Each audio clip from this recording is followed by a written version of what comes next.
Saudara sekalian, mengapa manusia harus mati? Biasanya jawabnya adalah karena manusia telah jatuh dalam dosa. Tetapi kenapa harus mati? Mengapa Tuhan memberi hukuman mati? Saudara, begitu baiknya Tuhan yang mengasihi makhluk ciptaannya ini, hukuman atau penaltinya pun masih memuat berkat dan pengharapan. Kalau selama ini kita memandang kematian sebagai satu fatalistik, seakan-akan kematian jasmani itu merupakan klimaks dari murka dan hukuman Allah. Ternyata tidak, saudara.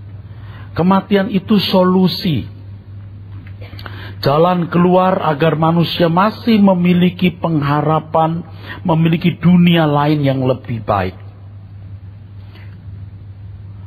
Kematian justru merupakan jalan keluar supaya manusia tidak mengalami musibah yang lebih berat, bencana yang lebih fatal, yaitu maut. Maut adalah kematian kedua. Ketika manusia terpisah dari Allah untuk selama-lamanya, itu yang mengerikan. Di dalam Kejadian pasal 3 ayat 22, di sana kita menemukan satu pernyataan.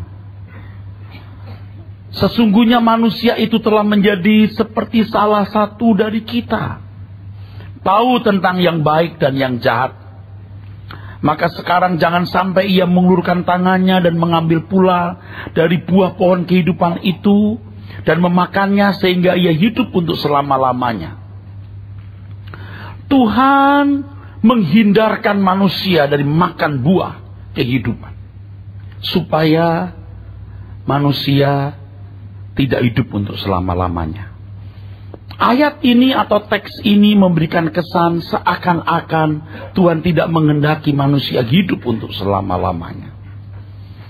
Tapi sebenarnya kita harus memahami dengan cerdas maksud ayat itu, saudara. Allah bukan tidak ingin manusia hidup untuk selama-lamanya. Jelas Allah menghendaki itu.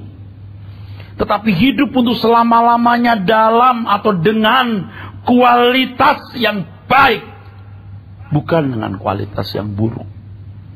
Ini sejajar dengan apa yang tertulis dalam Kejadian pasal 3 ayat 5, saudaraku, ketika ada dialog antara Lucifer, ya, atau ular yang adalah personifikasi dari Lucifer atau iblis, dan Hawa.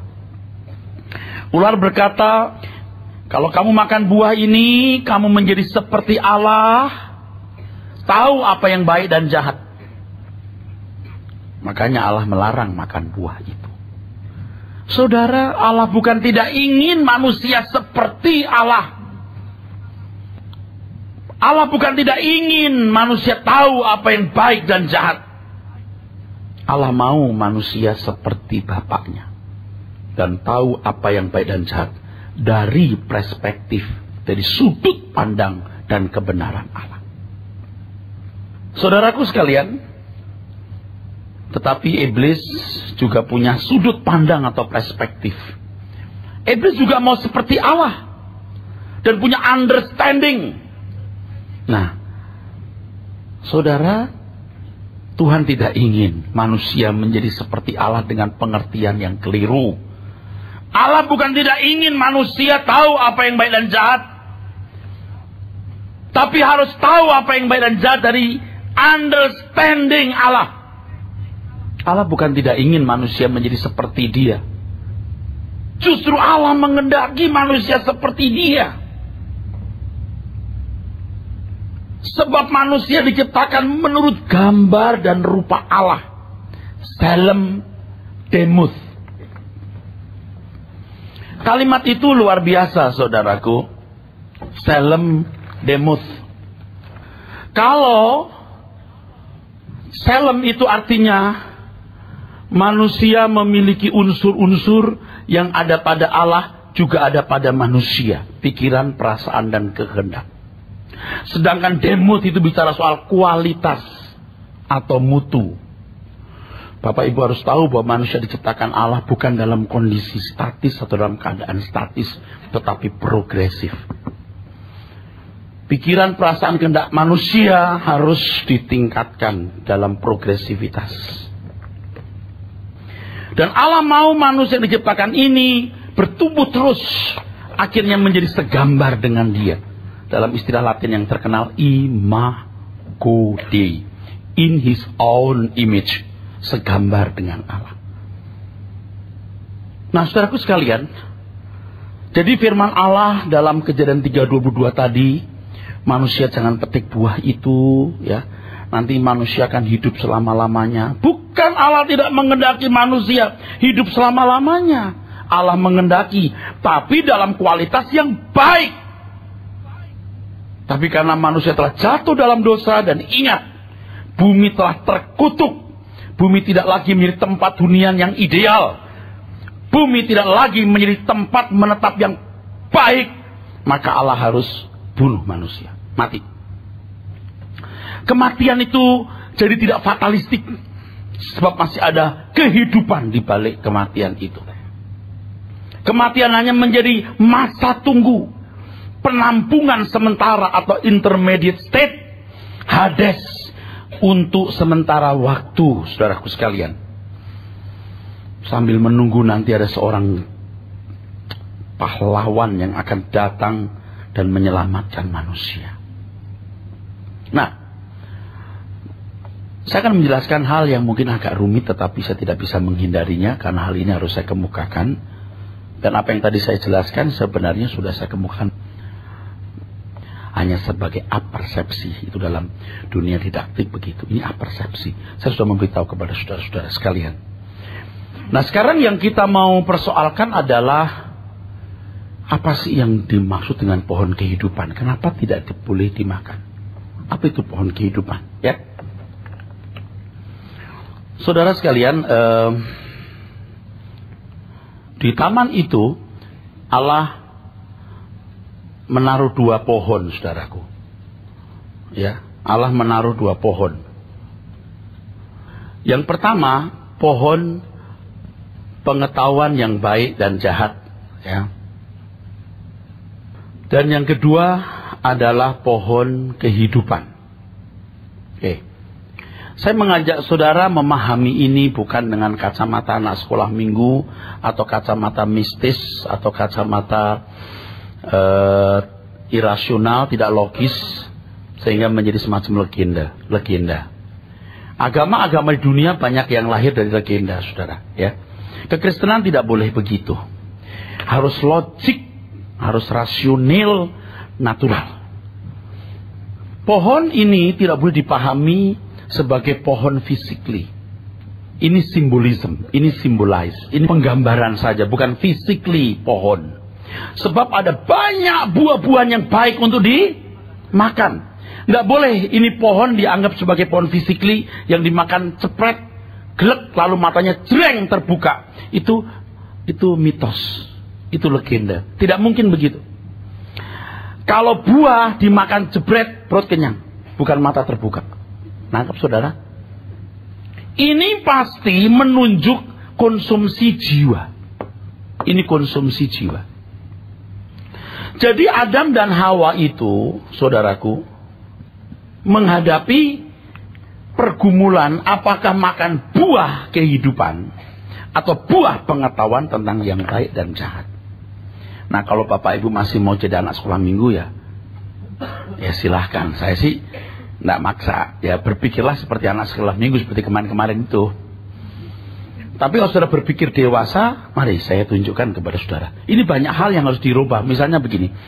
Kalau Bapak Ibu membayangkan taman Firdaus itu dulu taman yang dikelilingi oleh tembok, lalu jalan setapaknya diatur, ada pohon-pohonan yang udah diatur, ada rumput yang bisa ditiduri, ya.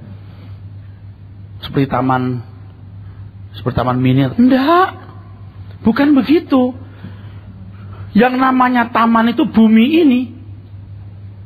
Kalau saudara di Alkitab sering mendengar kata Firdaus, ya. Firdaus itu artinya bukan nama, itu taman artinya. Firdaus. Firdaus. Ini artinya taman, dari kata pardes dalam bahasa Ibrani.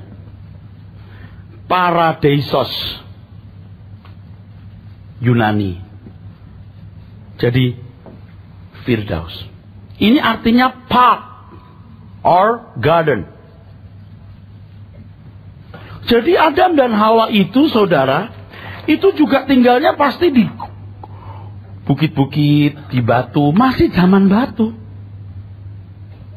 Bayangkan Anda, jangan Adam mudah nyaman, tidak. Zaman batu.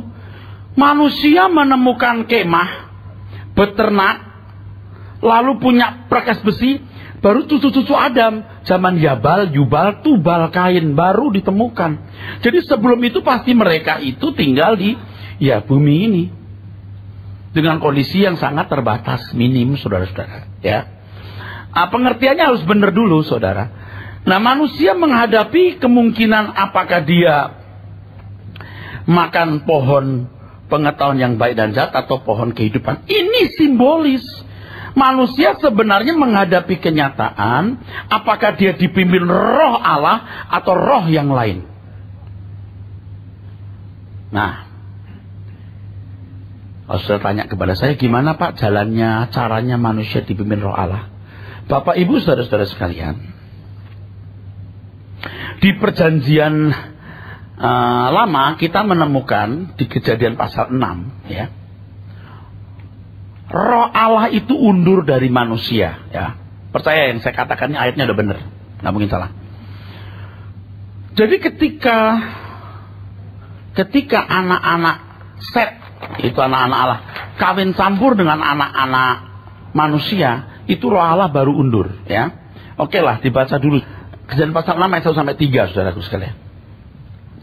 Ketika manusia itu mulai bertambah banyak jumlahnya di muka bumi, dan bagi mereka lahir anak-anak perempuan, maka anak-anak Allah melihat bahwa anak-anak perempuan manusia itu cantik-cantik. Lalu mereka mengambil istri dari antara perempuan-perempuan itu, siapa saja yang disukai mereka. Berfirmanlah Tuhan, Rohku tidak akan selama-lamanya tinggal di dalam manusia, karena manusia itu adalah daging, tapi umurnya akan 120 tahun saja. Oke, Bapak Ibu, perhatikan ya. Penjelasan saya sekilas ini atau awal-awal ini kesannya hanya mengisi pikiran. Tapi kalau nanti lengkap baru Anda tahu implikasi dari apa yang saya jelaskan. Implementasinya apa dalam hidup, baru saudara akan tahu. Sebab kalau hanya mengisi pikiran, nggak perlu deh ya jadi ahli Taurat saja atau teolog. Tapi harus ada implementasi, harus ada yang jelas, implikasi yang jelas sehingga hidup kita diubah. Kalau nggak diubah, buat apa kita kumpul? Ya. Nah, saudara bisa melihat di sini bahwa Adam dan Hawa punya anak, Kain dan Habil. Habil dibunuh oleh Kain, diganti Set. Nah, roh Allah itu masih memimpin di sini. Di antara anak-anak Set ini ada yang namanya Henok.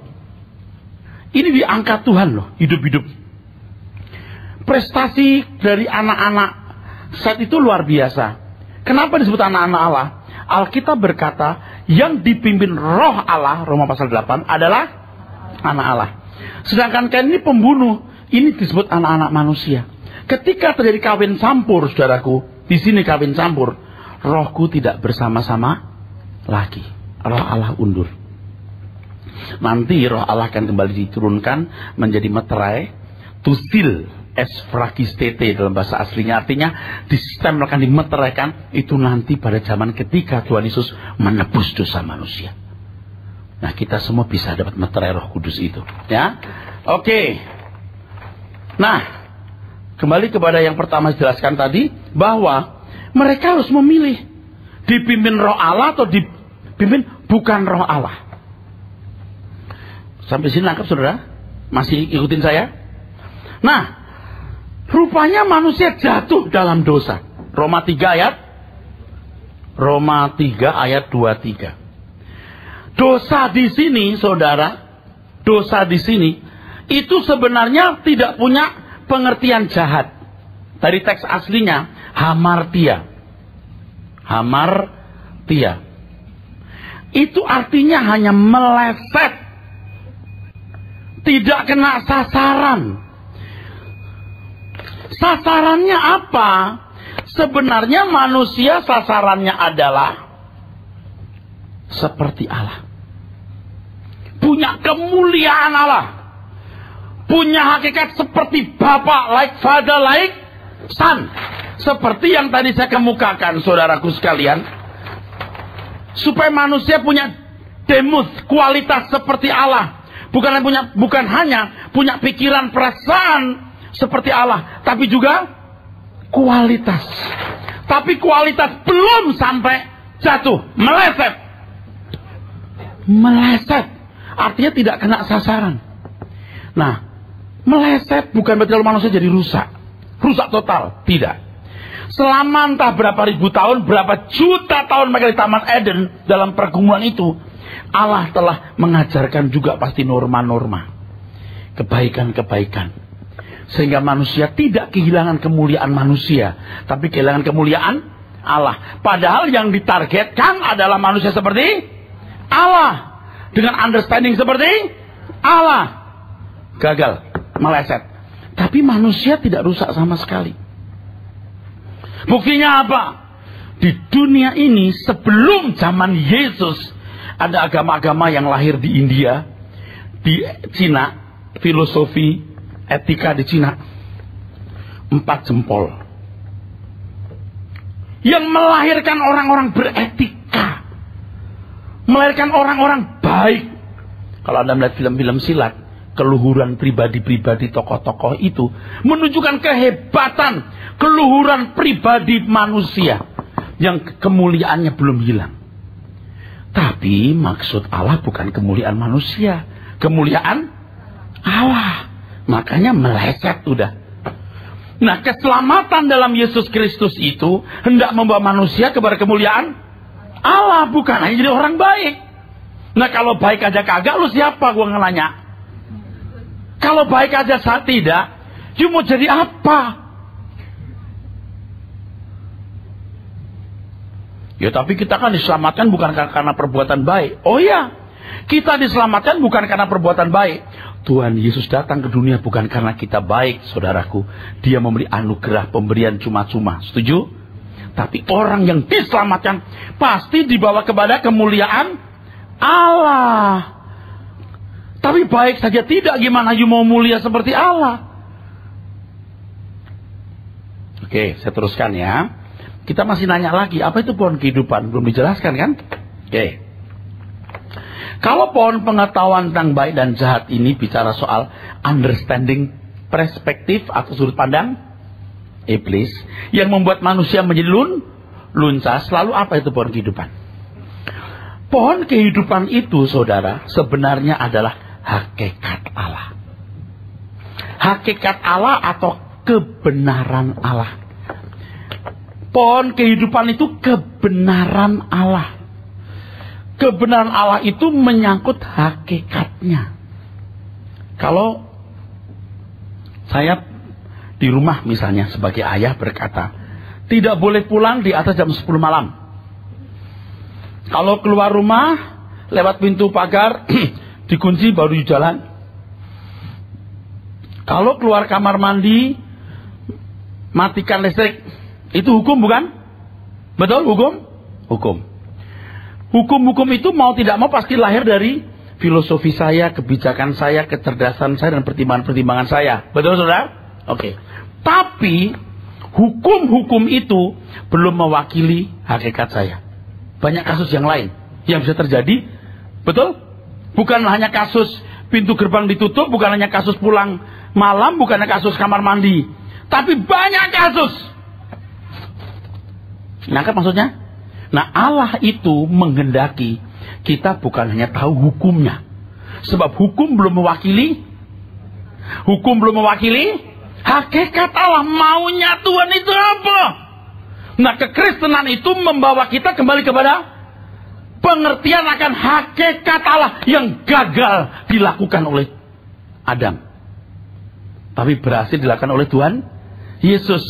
Tuhan berkata, makananku adalah melakukan kehendak Bapa dan menyelesaikan pekerjaannya. Bukan hanya melakukan hukum, tapi apa yang Allah maui. Everything He wants. Apa yang Dia mau. So, harus kenal hakikat Allah. Itu maksudnya. Nah, pohon kehidupan itu begitu. Memuat hakikat Allah. Masalahnya, kok nggak boleh dimakan? Kok nggak boleh dikonsumsi? Kita harus tahu jawabnya yang selogis-logisnya. Jangan mitos. Natural nggak yang saya ngomong ini? Sangat logik. Kalau Bapak Ibu mau verifikasi lebih dalam bahwa betul-betul pohon itu tidak menunjuk makanan fisik, itu di 2 Korintus 11. Baca deh. Saya selalu akan mengulang-ulang ini sampai Bapak Ibu jadi cerdas. So mengerti apa itu kekristenan. Silakan Pak. Ibu. 2 Korintus 11 ayat 2 dan 3. Sebab aku cemburu kepada kamu dengan cemburu ilahi, karena aku telah mempertunangkan kamu kepada satu laki-laki untuk membawa kamu sebagai perawan suci kepada Kristus. Tetapi aku takut kalau pikiran kamu disesatkan dari kesetiaan kamu yang sejati kepada Kristus, sama seperti Hawa diperdaya oleh ular itu dengan kelicikannya. Tidak mungkin penyesatan itu bisa terjadi atau berlangsung secara instan. Tidak mungkin, betul? Pasti lewat sebuah proses panjang penyesatan pikiran. Dan tidak mungkin hanya makan buah berarti memberontak, tidak makan berarti taat. Tidak sesederhana itu, mohon mengerti. Pasti lewat proses panjang, saudaraku sekalian. Nah, kenapa Allah larang manusia makan buah itu? Oke, memang tidak secara eksplisit ditulis dalam Alkitab. Tetapi kalau saudara memahami secara komprehensif seluruh penjelasan yang saya kemukakan dalam banyak pertemuan kemarin, Anda lengkap. Tapi kalau hanya hari ini mungkin Anda masih tanya-tanya. Dengarkan CD khotbah saya. Supaya ada frame yang lengkap. Tahu frame? Kalau film itu kan ada frame-frame digabung jadi film. Harus ada kerangka yang lengkap, ada frame-frame yang jelas. Oke. Saudaraku sekalian, iblis itu tahu hakikat Allah. Tahu. Tetapi tahu bukan untuk menuruti, tahu bukan untuk dilakukan, tahu bukan untuk memuaskan hati Allah. Tahu untuk melawan. Di dalam diri Allah itu ada rule, ada hukum. Rule. Setiap kita pasti punya rule, hukum dalam diri kita. Ada prinsip-prinsip. Dan rule hukum seseorang pasti tergantung dari pendidikan, lingkungan, keluarga, dan apa yang paling serap dari lingkungan. Allah punya rule, hukum, sistem. Ini hakikat Allah.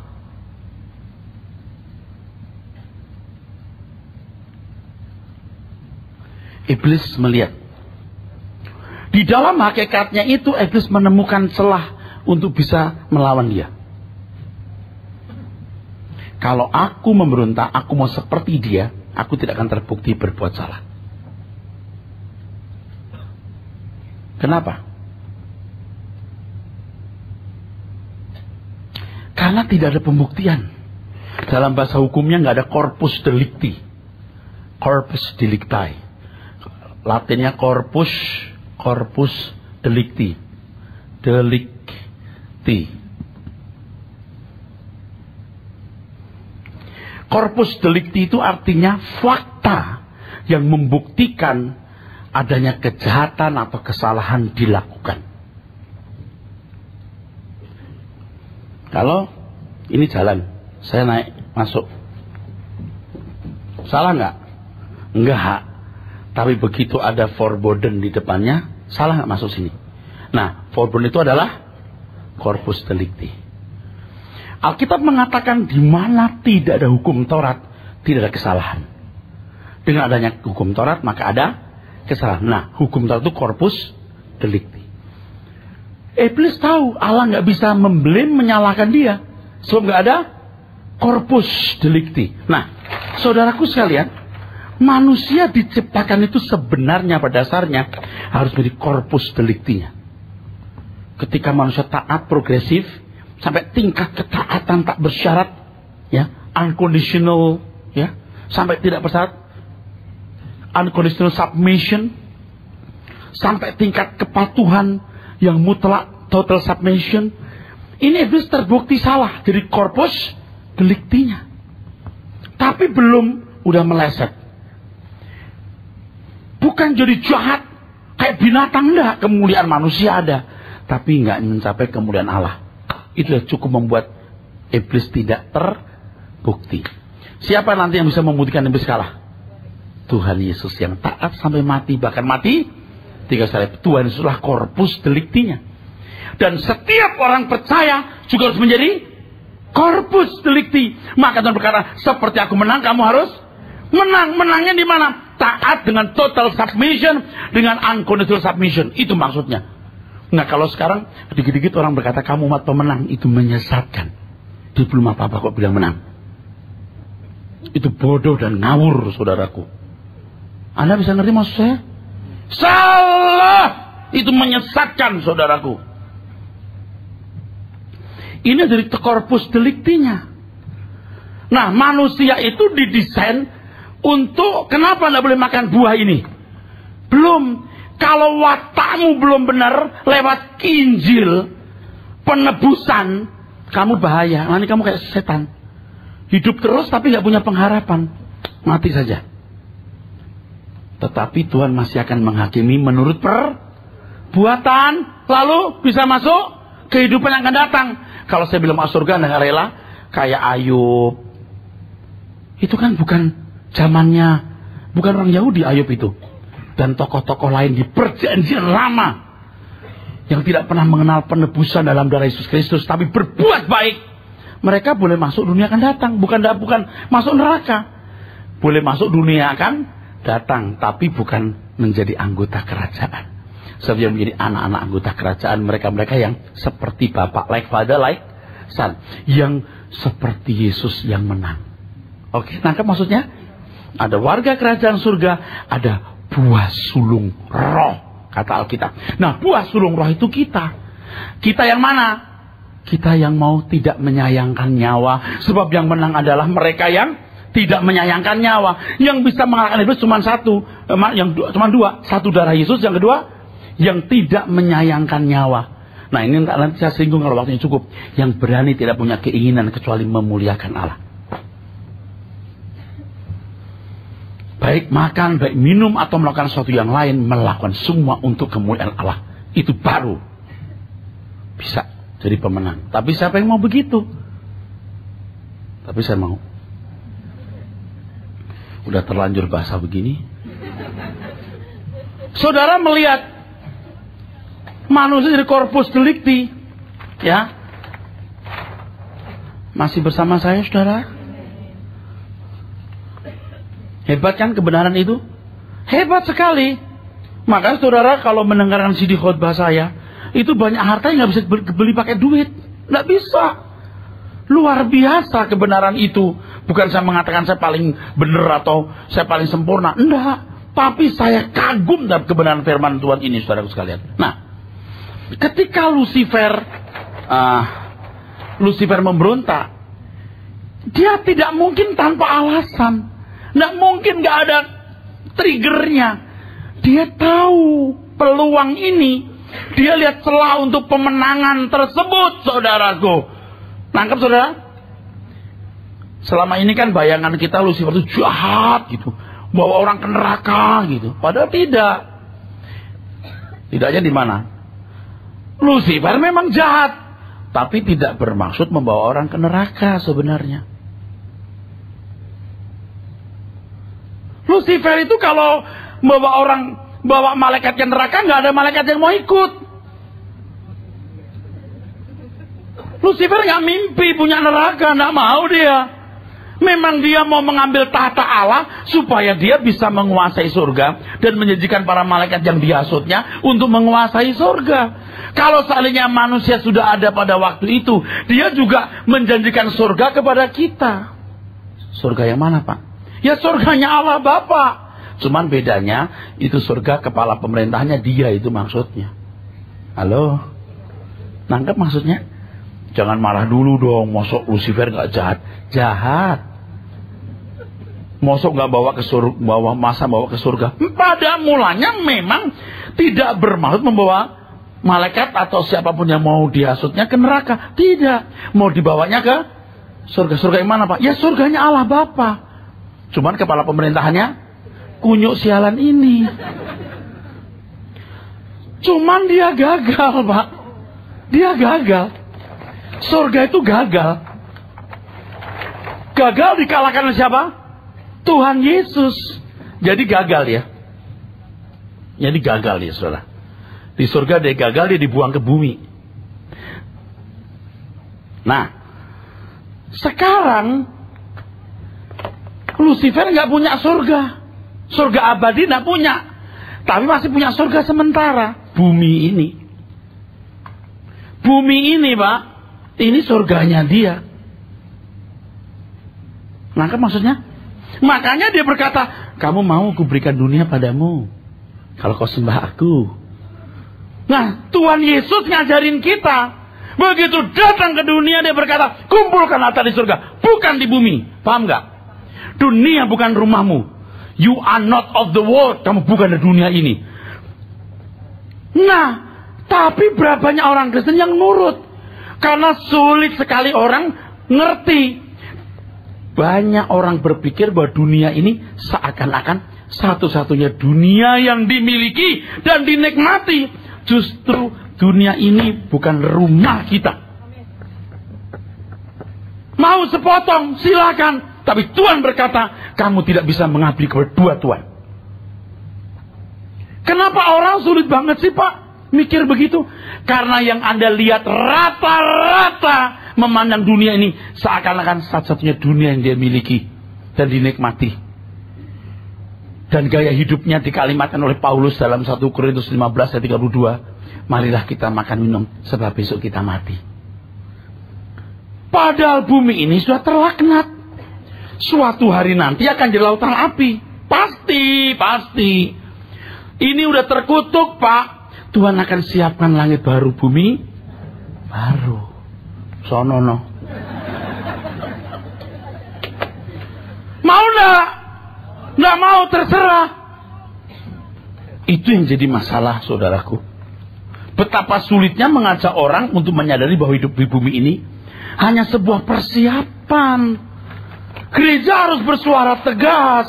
The world is not our own home. Dunia bukan rumah kita, saudaraku sekalian.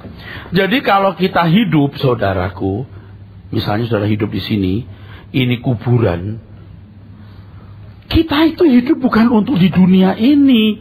Kita ini hanya persiapan untuk ke sini, kekekalan. Unlimited, tak terhingga. Tapi saudara udah biasa berpikir duniawi, susah ngerubahnya. Tapi tetap saya hajar terus. Sampai Anda mau berubah atau mau masuk neraka. Pak Pendeta khotbahnya gak down to earth. Gak mendarat. Utakmu itu utak duniawi. Binasa nanti. Amin, saudara? Jangan marah-marah dong, Pak. Bukan marah. Gusar.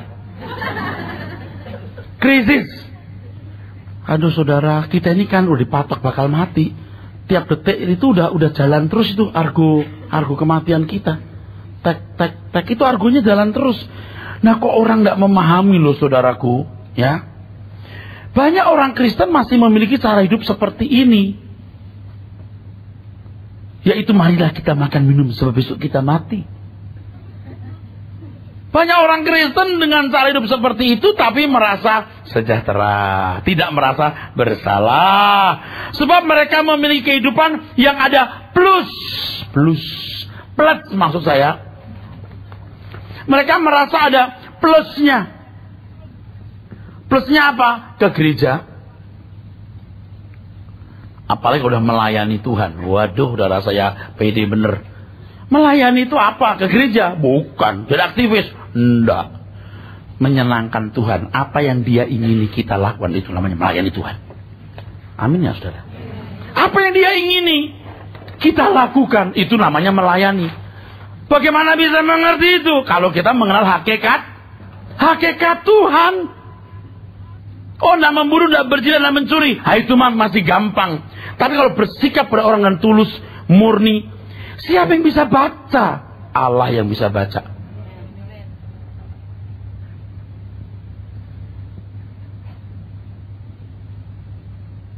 Saudaraku sekalian, plusnya ini adalah mereka bergereja, di dalamnya termasuk memuji menyembah Tuhan. Kalau kita memuji menyembah Tuhan, maka Tuhan disenangkan. Oh, amin. Itu kalau kamu memuji menyembah Tuhan dengan hati yang benar, karena tiap hari hidupmu benar. Tapi kalau tidak, pujian menyembahmu memuakkan. Engkau baik Tuhan, luar biasa. Tidak ada yang buruk kecuali yang terbaik yang kupersembahkan. Bohong. Itu kan nipu-nipu tuh namanya, saudaraku. Halo? Engkaulah kesenanganku. Ya keluar dari gereja juga kesenanganmu, kendaraan, merek jam. Gitu kok ngebohongin Tuhan loh, saudara. Bukan gak boleh punya jam bagus, mobil bagus. Jangan jadi kesenangan. Jangan kampungan deh. Jaga kehormatan anak Allah, begitu aja lu bangga. Kampungan kamu. Norak itu. Saudaraku sekalian, plusnya itu dianggap telah membuat mereka berbeda dengan dunia ini. Merasa sudah tidak jadi pengikut Lucifer. Dengan cara hidup ini mereka berpikir sudah beribadah kepada Tuhan. Padahal ibadah yang sejati itu apa? Mempersembahkan tubuh sebagai korban yang hidup, kudus dan yang berkenan. Nah, prinsip ibadah itu di Roma 11 ayat 36. Itu prinsip ibadah yang benar, saudaraku. Supaya kita ini sadar. Silahkan. Roma 11 ayat 36. Sebab segala sesuatu adalah dari Dia, dan oleh Dia, dan kepada Dia. Bagi Dialah kemuliaan sampai selama-lamanya. Nah, sekarang saya mau jelaskan hal yang tidak sulit dimengerti, tapi sulit dilakukan. Kalau tadi sulit dimengerti, sekarang sulit dilakukan. Siap? Ayat ini sejajar dengan kalimat baik kau makan atau minum, lakukan semua untuk kemuliaan Allah. 1 Korintus 10:31. Pada dasarnya manusia tidak berhak memiliki hak sama sekali untuk hidup bagi dirinya sendiri. Anda mau terima? Silahkan. Nggak mau terima, jadi anak setan. Pada dasarnya manusia tidak memiliki hak sama sekali untuk hidup bagi dirinya sendiri. Nah, untuk mengurai ini menjadi kenyataan hidup, Anda harus belajar mati-matian. Saudaraku, harus diingat bahwa kejatuhan Lucifer ketika ia merasa memiliki hak untuk hidup bagi dirinya sendiri. Aku mau, aku mau, aku mau. Itu masalahnya. Yesaya 14 ayat 13-14. Engkau yang tadinya berkata dalam hatimu, dalam hati. aku hendak naik ke langit, aku hendak mendirikan tahtaku mengatasi bintang-bintang Allah, dan aku hendak duduk di atas bukit pertemuan. Dah cukup. Ini gampang dimengerti tapi sulit dilakukan. Kalau tadi sulit dipahami, tapi sekarang ini sulit dilakukan. Walaupun mudah dipahami. Banyak orang tidak memperhatikan gerak niatnya. Mereka merasa bahwa mereka berhak atas apa yang diingini hatinya. Sehingga hal memuaskan keinginan itu menjadi irama. Sampai akhirnya gak bisa diubah. Itu anak setan. Kalau anak Tuhan itu begini. Makananku melakukan kehendak Bapa dan menyelesaikan pekerjaannya. Pak, apakah itu harga mati? Kebenaran itu selalu bulat. Sulit, saya mengerti. Saya pun juga memandang itu sulit. Tapi kita tidak boleh mengalah. Dulu waktu kita mau susun skripsi ya, lihat skripsi begitu banyak, apalagi pakai statistik. Waduh, rasanya tidak mungkin. Tapi kita gila-gilaan kerja, selesai. Waktu mau menyusun tesis, rasanya, aduh, sekian ratus halaman, aduh, nekat, selesai. Susun disertasi, waduh, bisa 600 halaman. Buku-buku, referensi buku dalam bahasa Inggris minimal ya, dari 200 buku itu minimal 80%. Ya, kita Inggris juga enggak pinter-pinter amat. Aduh, rasanya nekat bisa. Mosok kita nggak mau nekat untuk yang seperti ini. Gelar kita tinggal, uang bakal kita tinggalkan juga. Mosok untuk nilai abadi yang kita bawa kita nggak bisa nekat? Amin? Amin? Ya ilah Pak, untuk bapak-bapak pria-pria mengejar wanita, dia keluar kampus jam 2 siang, Anda tunggu jam 10 sambil nongkrong di warung kopi depan kampus. Nekat. Udah dipanggil, hei Tin, uang muka masih dikejar. Wah, dijemput sama papanya. Aduh, nggak mengalah dia. Kirim bunga mawar merah pada waktu konyen. Angponalai dikasih itu bunga mawar merah. Bunga mawarnya dibuang, jebret. Wah, dia lihat dibuang. Wah, nggak apa-apa, kirim kue. Nggak disentuh. Tanya pembantunya, dimakan nggak sama non? Enggak. Waduh. Kirim surat, kasih kata puisi, kirim lagi, biar mesti dia buang. Waduh. Tanya pembantunya, dikirim nggak Mbak? Dibaca nggak Mbak? Enggak, tuh dibuang tuh. Waduh, kirim lagi. Sekarang merah muda warnanya. Dikremes, dibuang. Habis dibuang dia pelungut lagi, dia baca. Mulai hatimu terbuka. Sambil dia nyanyi, mari masuk.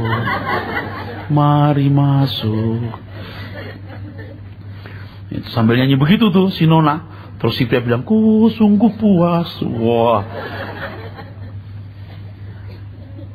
Kalau untuk nona-nona yang kayak nano-nano, orang bisa ngejar gitu. Kenapa kalau untuk yang sempurna nilai abadi kita tidak mau? Kalau sampai tidak bisa diubahkan, Anda punya irama jiwa, seakan Anda berhak untuk memuaskan keinginan saudara, Anda jadi mempelai Lucifer. Menjadi mempelai Lucifer tidak harus jadi penjahat dulu, masuk penjara. Tidak perlu. Jadi orang baik-baik mengerti hukum, tetapi tidak menuruti kehendak Allah. Cukup itu. Maka iblis juga menciptakan manusia-manusia jahat. Yang main pelacuran, yang berjudi, yang membunuh. Lalu orang Kristen lihat mereka begini. Tuh jahat bener.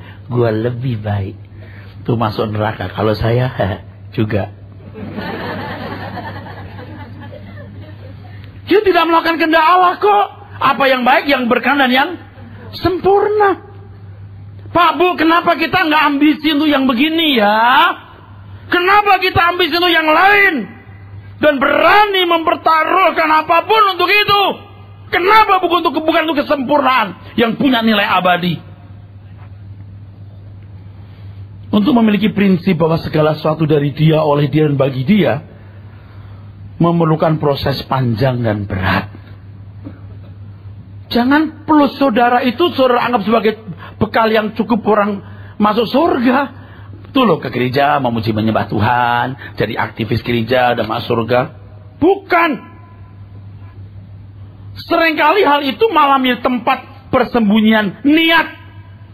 Ke gereja ya, memuji menyembah Tuhan atau jadi pendeta bahkan, itu untuk menyembunyikan niat. Banyak niat di sini. Anda bisa ngerti maksud saya? Plus saudara itu, nilai plus kita seringkali kita pakai menjadi tempat menyembunyikan apa? Niat. Seakan-akan kita ini benar cari Tuhan, padahal satu niat dalam hati kita, saudaraku. Banyak orang Kristen merasa sudah puas dengan kualitas kehidupan yang dianggapnya lebih tinggi dari orang lain. Sudah memuji menyembah Tuhan, mengambil bagian dalam pelayanan. Nilai plus ini dianggapnya sudah cukup. Apalagi kalau iblis membuat orang-orang jahat, wah dia punya pembanding. Dia komparasikan, dibandingkan orang lain. Dia merasa dirinya baik. Saudara, orang-orang Kristen seperti ini tidak mengerti keselamatan. Keselamatan adalah usaha Tuhan mengembalikan manusia kepada rancangannya atau tujuan awal Allah menciptakan manusia. Jadi kalau orang mengerti keselamatan begini, dia nggak bandingkan dirinya dengan orang lain. Dia bandingkan dirinya dengan Tuhan Yesus. Itu loh yang menang. Katakan amin. Yang seluruh niat hatinya ditujukan ke Tuhan. Jadi kita tuh begitu buka mata hidup di dunia ini. Begitu buka mata jebret. Yang kita lihat, wah punya duit itu enak. Punya pangkat itu terhormat. Punya rumah itu nyaman. Punya mobil mewah itu prestis. Ya aku juga mau begitu. Jadi anak setan ini. Anak setan pokoknya. Emangnya salah Pak punya rumah? Oh enggak. Punya mobil bagus salah Pak? Enggak, saya nggak bilang begitu. Masalahnya begini. Ketika kita jadi anak Tuhan, kita mau berkata, baik aku makan atau minum, atau melakukan sesuatu, kulakukan semua untuk kebenaran Allah. Aku harus belajar memperbaiki watak dan karakterku. Aku harus menyelamatkan diriku dari api kekal.